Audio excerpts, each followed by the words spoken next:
Good morning, traders. Chris Buss here with Traders Profit Compass with your morning look at markets for Friday, September 10th. It's 6:42 as I'm starting the video. And as always, if you're new, please set your video player to 1.25% speed. And I think you'll be very pleased with how that works out for you. Taking a quick look at futures, ES and NQ are both up about 0.4, seeing some green shoots this morning. Small caps up 0.7, oil 1.5%, nat gas 1.5%. The Nikkei, which I'm watching now because a lot of us are in a long Japan trade, Nikkei up 1.2%. Just a reminder, being a Friday, a few things. Lottery tickets, if you're into that kind of thing, and you catch a runner, that can work out really well. Or you can tear up all your tickets at the end of the day when it doesn't work. So treat them as lottery tickets. Don't get in over your head. Only trade with money you're happy losing. Also, review all your positions if you typically participate in weekly options. Make sure you've got nothing expiring today that you don't take care of. And also remember, going into the weekend, those last 2 hours on a Friday can be very telling about what traders are feeling as far as risk appetite heading into the weekend. So, what do they want to hold? Do they want to lighten up? And you should be able to see that in the final couple hours of the trading week. And then, of course, next week we have the bigger September monthly options expire on the 17th. So a lot going on there. Not a lot going on the macro front today. We've got a PPI final print at 8:30, and we've got the FOMC Loretta Mester talking at 9 o'clock. Not much on the earnings front. Kroger's reports here this morning before the bell. And also last night after the bell, that affirmed AFRM did an absolute moonshot after the close when they reported earnings. I think it was trading up around $115. So that's going to set up as a nice bracket trade or active trading day for those of you that like to do that on a same day earnings volatility. So put that one on your board for a bracket trade next week. Okay, let's get into it. I just want to go over a couple things. I'm not going to show you the charts, but the 30-year bond auction went off well yesterday. Rates are down a little bit from midweek after the good 10 and 30-year bond rate down around 1.3%. Still in our window of having everything work, both tech and some of the cyclicals. So that's fine. Also, our oscillators, NIMO and NAMO, have been knocked down over the last couple of sessions, even though price hasn't done a whole lot. The oscillators have come down, so they're in the middle of the range and not particularly predictive of any kind of directional move. We have to wait till they get to extremes, and I will certainly bring that to your attention when and if I see that. Okay, VIX. Keep VIX in the crosshairs today. We're trading around 19. Kind of smack dab in the middle of this yellow flag range. We get red flags when we break above 20. If we have a falling VIX dropping below 18 back into this lower range between, say, 15.5 to 18, I think that's more constructive for stocks. Here in the middle, I think you're just looking for directional moves. Typically in the last the last several Fridays, they've really come in and crushed the VIX heading into the weekend. So if that form holds true, then from this closing figure last night at around 19, if you see it, start falling in the morning session, that will give you a nice kind of heads up. You'll probably see, if you see the VIX falling, you should see prices rising. So just have that on your board and kind of integrate that into your the daily kind of things you monitor when you're actively trading. So here's our equal weight SPY. As you can see here, we've had kind of not a dramatic week. I'd call it wobbly, just normal vol. We were up above the 8 and 20-day moving average.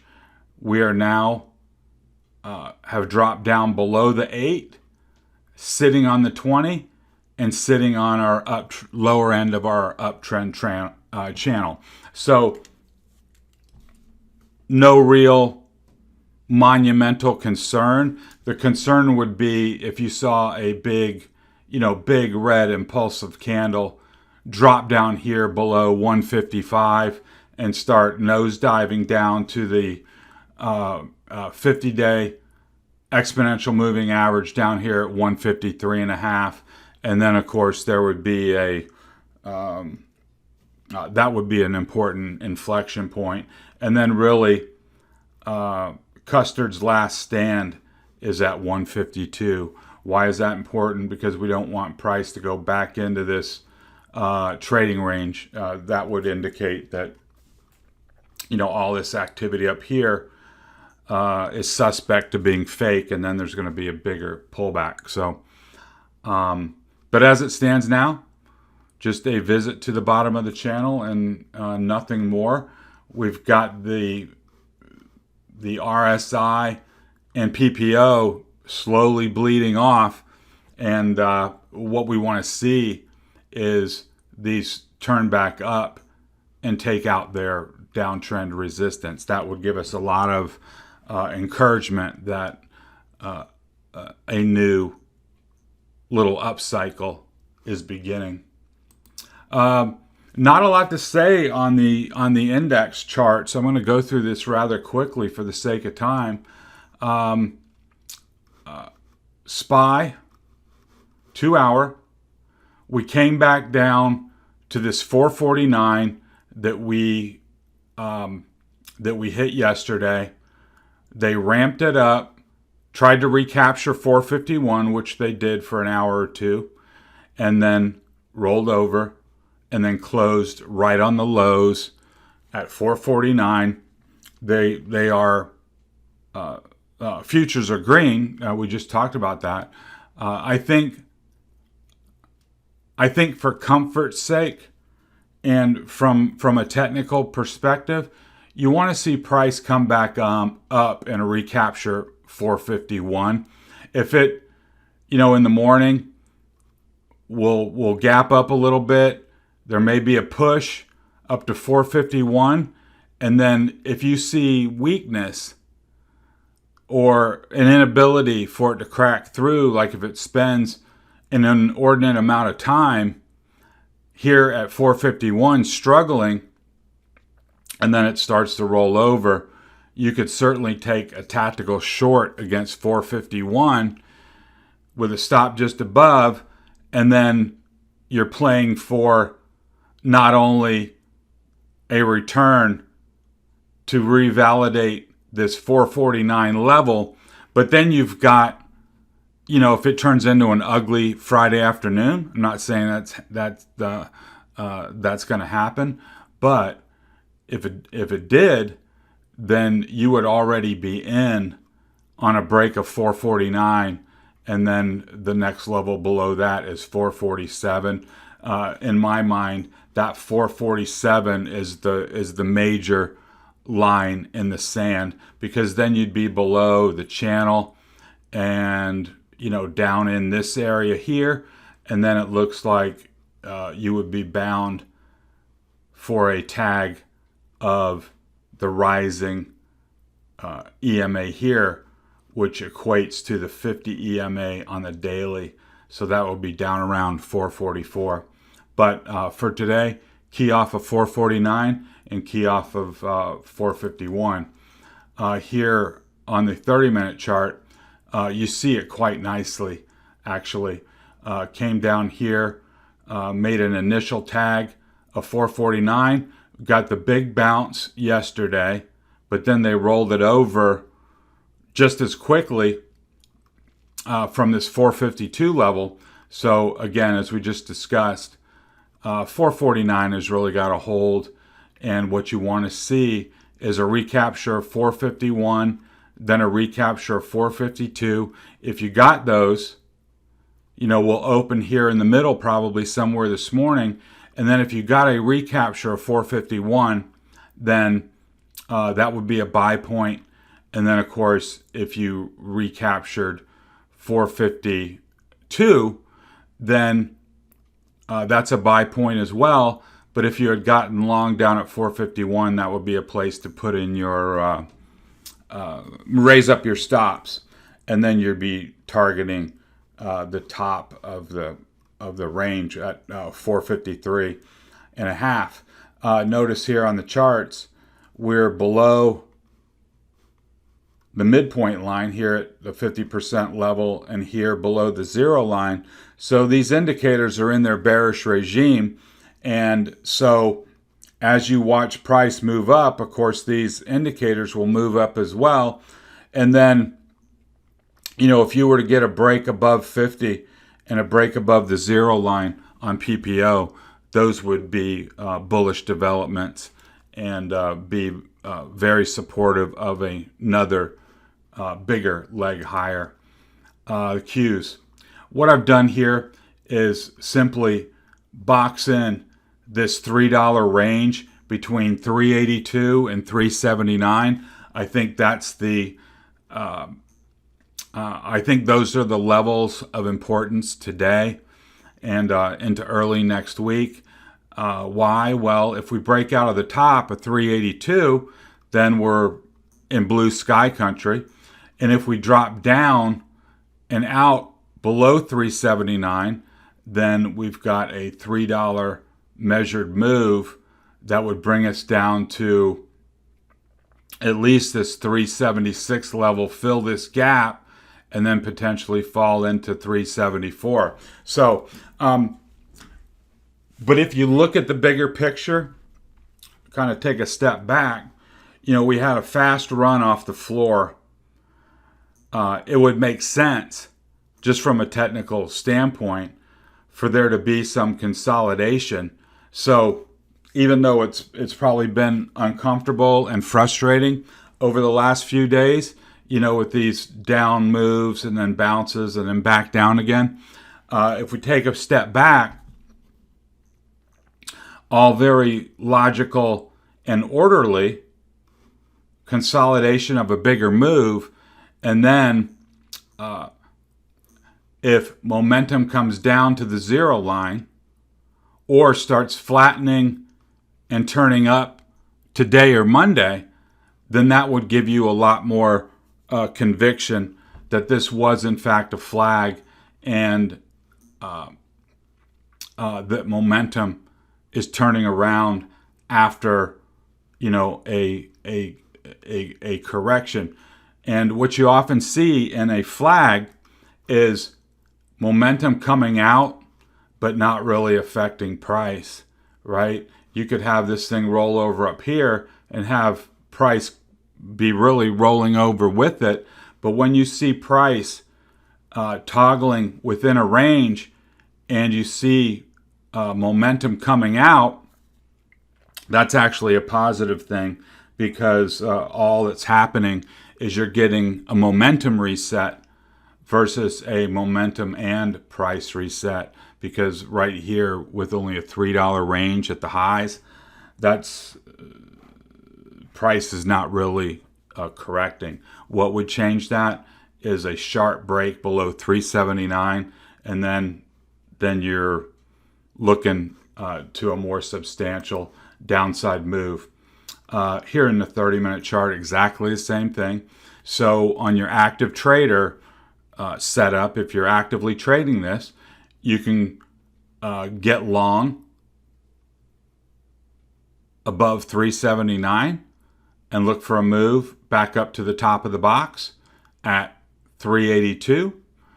If there's a break below 379, you could get short into this big volume over price void and look for a move down to most likely fill this little gap below down to 376 would be my first target on that on a break. So let's move on to IWM.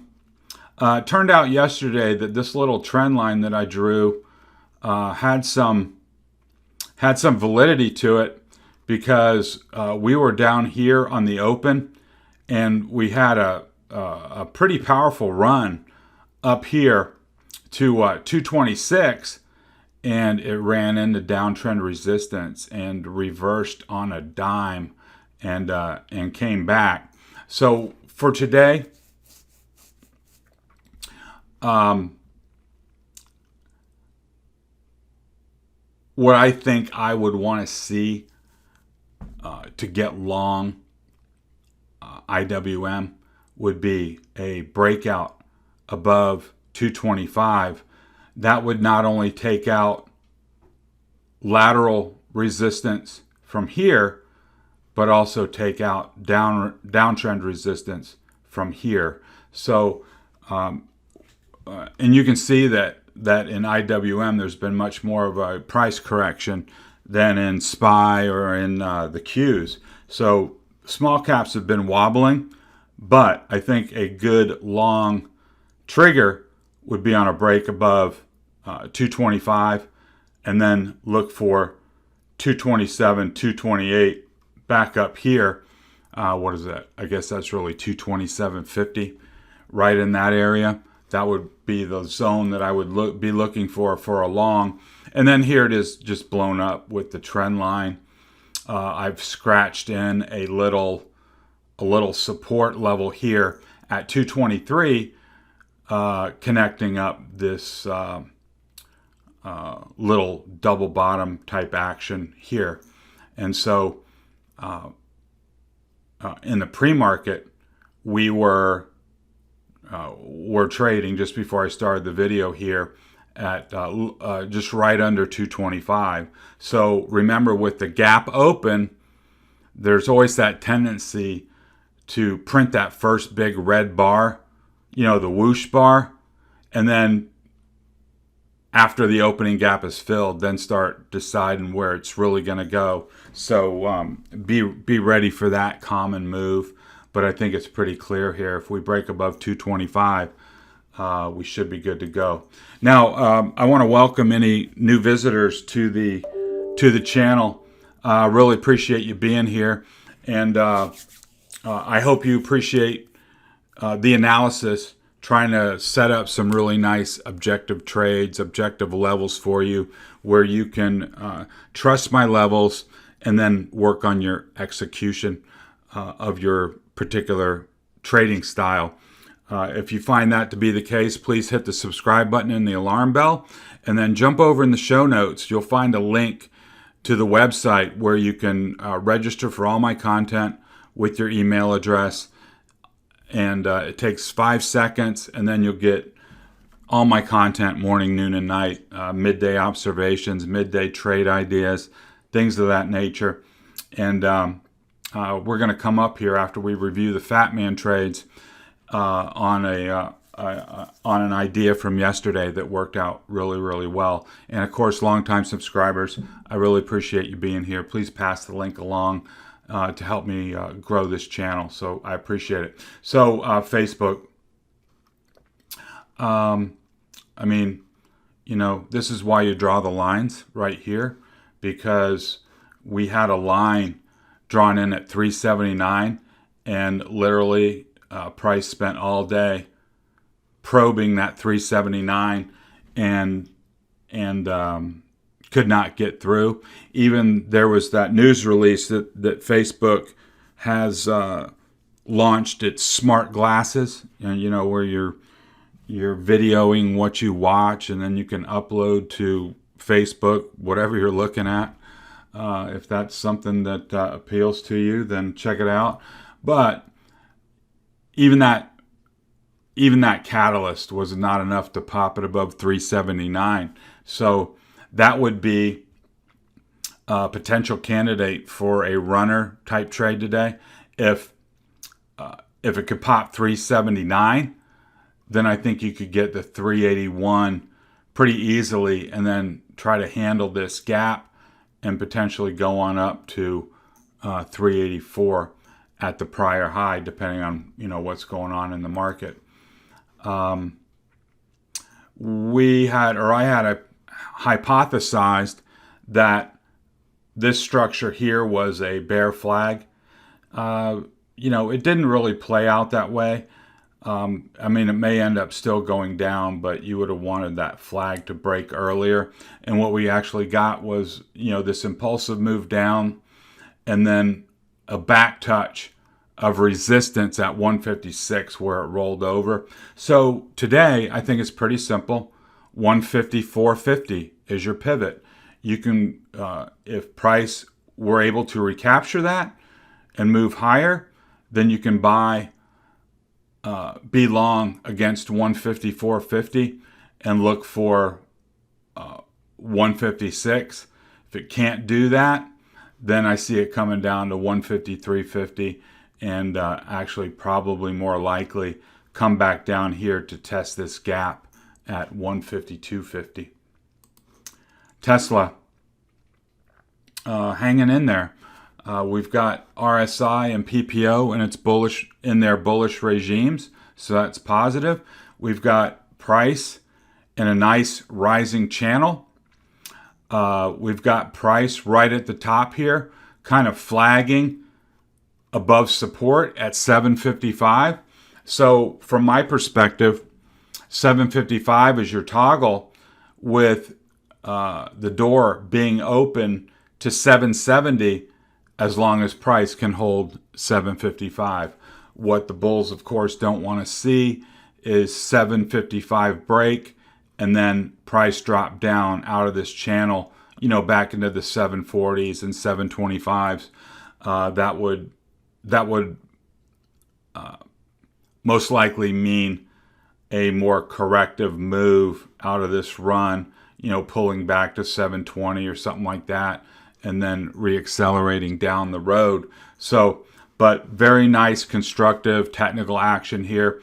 I would key off a 755, looking for 770 or higher on a move off of that level. Microsoft, pretty much a head fake yesterday. We had the downtrend channel. It got support here at 297.50. Got a nice bounce, broke out, but then came back up to a level that we had already had on the board right here, just shy of 302, and then it let go the rest of the day back down to 297.50. That's the level. Support, support, support. If you get a break below 297.50 that sticks, then you're at least coming down here to 294.50. I would think there's a pretty good level of support right here from all these touches. That was the original breakout point. So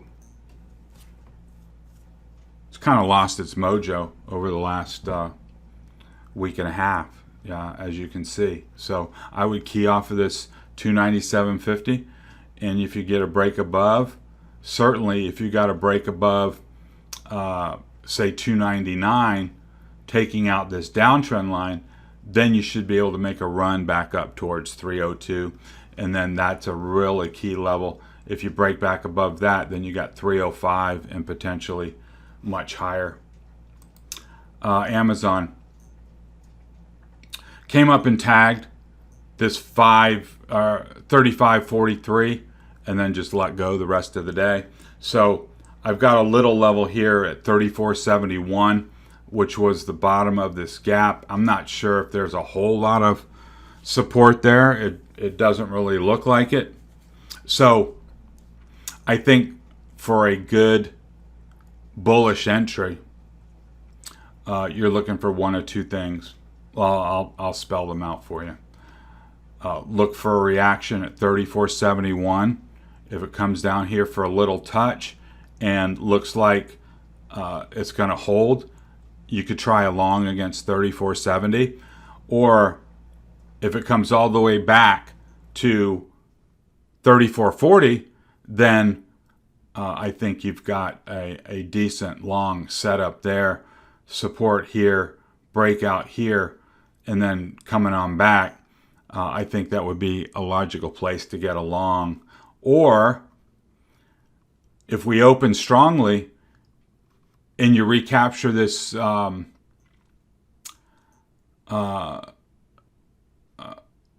35.05, 35.10 area right here, you can get a long and then look for 35.40 on the way back up to test this prior high. So there's several ways to play that. So let's see how the price action works. Google. What I've done here is, what I'm fond of doing, and that's just box in a trading range. Looks pretty clear here that we're toggling between 28.90 and 28.60.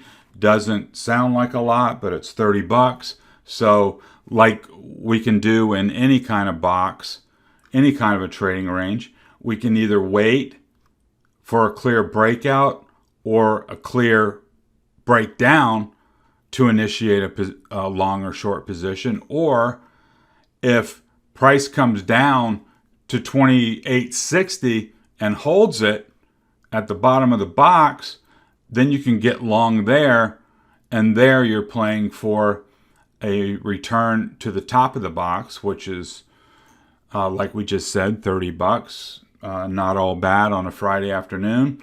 And if you're lucky or good or both, you get the breakout here, and then you get a move back up to the highs. So anyways, you can play the range inside the box or simply alarm the high and the low side of the box and be ready for either a breakout or a breakdown. Netflix. Also a very constructive chart. We had this high here, a 613 or so. We came back, bounced, rolled over, and now we're sitting at this 597.50 area. I really want to see that hold. If that holds today, I think your target, remember, look, we've got this nice W pattern, 3/4 of the way built, a leg down, a bounce to the midpoint, a leg back down to validate this low. If this W pattern executes, then you get the bounce back up to the prior high. So that would be a very nice result. But I think the whole key here is holding 597.50 right here at these prior lows. And that should stick out very clearly on any kind of 5-minute chart that you might be trading. 15-minute, 30 minutes, all the same. It's going to be right here at that level. Semis. Well, I think we got the levels right. We had the move down to 268. We had a little undercut, recapture, move up, and now we've got a remaining gap above from this bad day over here, and then we've got support right at around 270. So as long as it holds 270, I think you can be long. Look for this gap to fill. If you don't want to mess with this congestion area, you could set an alarm at 270.50, wait for this gap to fill, and then break out, and then hopefully get the ultimate breakout here into blue sky territory. Now getting into a couple separate charts. We were surmising that DocuSign was going to break out here. Of course, we didn't front run it because then this happened. So I would watch this real carefully. It's a big trading range. We go from 315 to 285. That's $30. And here's what you can do. You can watch this closely. If you get a recapture, if there's a bounce here and you recapture the 50, which is at, let's call it 286, then you could be long against the 50. And there, you've got a very clear idea where you would be wrong. So for instance, it recaptures the 50, you get long, you could set your stop just below, down in the low 280s. Say you give it $5. So you enter it at 286. You say you give it to 280, give it $6. $6 to get 25. So that's how you figure out a risk reward. If you're down at the bottom of the box and you're going to give it a $6 stop, but your target is way up at 315, I mean, that's a great risk reward trade. And if it ends up just rolling over and taking out your stop, I mean, that's trading, but very calculated, very worthwhile risk reward type setup for you to trade. It's been a leading stock. So I think the default is to the upside, unless, and this is the big unless, it's always everything taken together. I mean, if you see SPY break down, if you see the Qs break down, drop out of those trading ranges, I doubt you'll see DocuSign going up $30 if the indexes are falling apart. So keep everything in context. So I'll give you another scenario. Say today or Monday you get long because you got the recapture and you put in your $6 stop, and then you get stopped out. You should do two things. You should say, rats, it was a good try, but I got stopped. I took my paper cut. Where's the next opportunity? If SPY is breaking down and the Qs are breaking down and you got stopped on DocuSign on your long idea, well, you got a short idea right out of the gate, because if this thing were to recapture the 50 and then roll over, you're going to 260.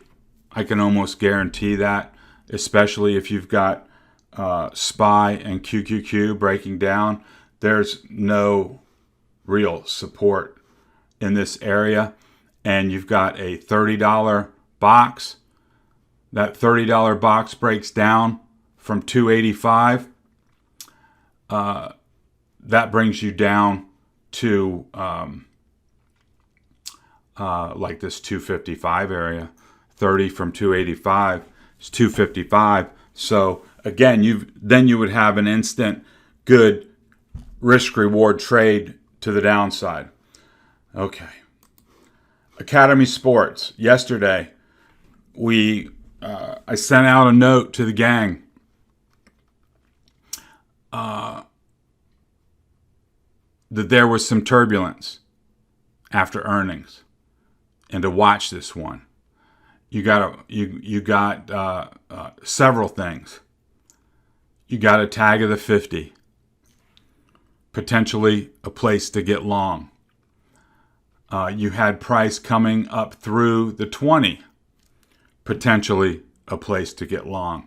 The way we had drawn it up is if price recaptured the breakout at 42 to get long, And then we had a nice push back above, and it closed at 44. So if you're in that trade, you're $2 to the good at a minimum.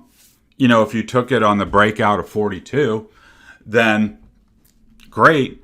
If you went bottom fishing, then all the better, because you got it at 39 or 40 on the way back up. You're well to the good. So now it's all about holding the breakout. So you set your stop just below 42. You're already money to the good. So now we'll see if there's a further advance going forward on Academy Sports. UPS sent out a note on this yesterday. When I sent it out, you know, we were still up in this area, and it more or less sold off the whole day. And so now we've got a trading range established in between two sizable gaps. So I would treat this a lot like the DocuSign example, from the standpoint of this 188 is a big inflection point, big level. Why? Well, if you break down below, then you got all this downside. If it holds, then you got $10 of upside, plus the potential of working into this gap here. A couple things to share with you. FedEx has been trading terrible. It's already well below its 200 EMA.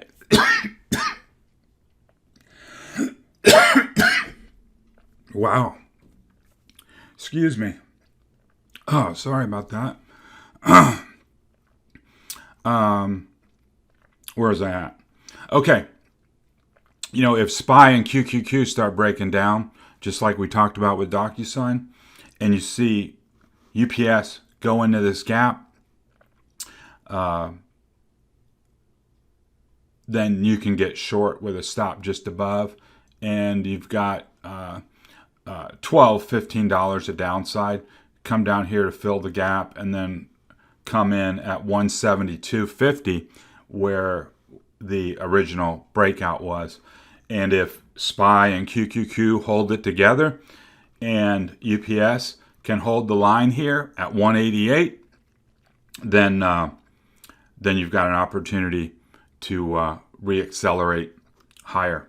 So I would mark your various levels and decide if it's something you even want to trade, or if you want to trade it, what your particular strategy might be. Here's Lulu. This would have been a great trade yesterday for anybody that's, you know, actively trading intraday, because we had this big pop up to 434.22, and then they sold it off the rest of the day, finishing on the lows at 420. So there was potentially, I mean, you're not going to get the top tick, but say you got at 430, you figured out what was going on, and then you got your $10 out of it on the way down. So now we've got a bracket trade set up. You can alarm the high and the low of yesterday's range. You can mark the bottom of the gap, which is 380.85, and then you can follow price out of the bracket. Now I want to tell you one thing where there might be a fly in the ointment. You can see that there were prior highs at 415, right? See that right here? So if you were looking at this bracket trade and it, you know, went down out of the bracket down to say 419, 418 or whatever, and you get your alarm, I think there's a pretty good chance, especially if the market stays constructive, that it just comes down here to 415, finds support, and then bounces. So of course you'd already be short, and then you'd be the guy getting whipsawed. So what I would do in this case is alarm 415 instead of the 420. I think you got to give up that $5 there. But then if it breaks out of the box and then breaks 415, I think that's the level that you should target if you want to play it to the short side and try and get a almost a $30 gap fill. So I think that would be the trade. So modify this a little bit and key off of 415 instead of 420. And then lastly, I want to show you this EWJ. This is the country ETF for Japan. Run off the lows. Let's see. Consolidating all year in this triangle literally in all of 21. And we just now got this impulsive breakout. We got involved. I don't even know what the day was, but we didn't catch this big candle. We might have got part of it going up here. So the trade is looking great. Notice the PPO reset, and this is a classic thing. I'm running late on time, but I want to show you this is a classic thing where momentum comes back down to the zero line, finds support, flattens out, and then gives you a bull cross. Same thing with RSI. Look, it went from overbought, came down, and just hugged the 50 line. Never went below, and then now broke out. I will tell you that yesterday there was one trader, came through as one trade, the December 76.79 call spread 73,000 times. So he bought 73,000 contracts of the December 76.79 call spread. So there's a guy that's looking out 3 months, 4 months, and looking for higher prices with a monster trade. I think that's a good supportive sign. Most of the order flow I've gotten or been watching on EWJ says to stay long, and there's certainly nothing in the charts here that would tell us to get out of the trade. So let's wrap it up there. Friday, let's see if we can maintain this green open and finish strong, or if it fades quickly and rolls over towards the end of the day. So I hope you have a good day of trading. And this is Chris Buss with Traders Profit Compass. Talk to you next time.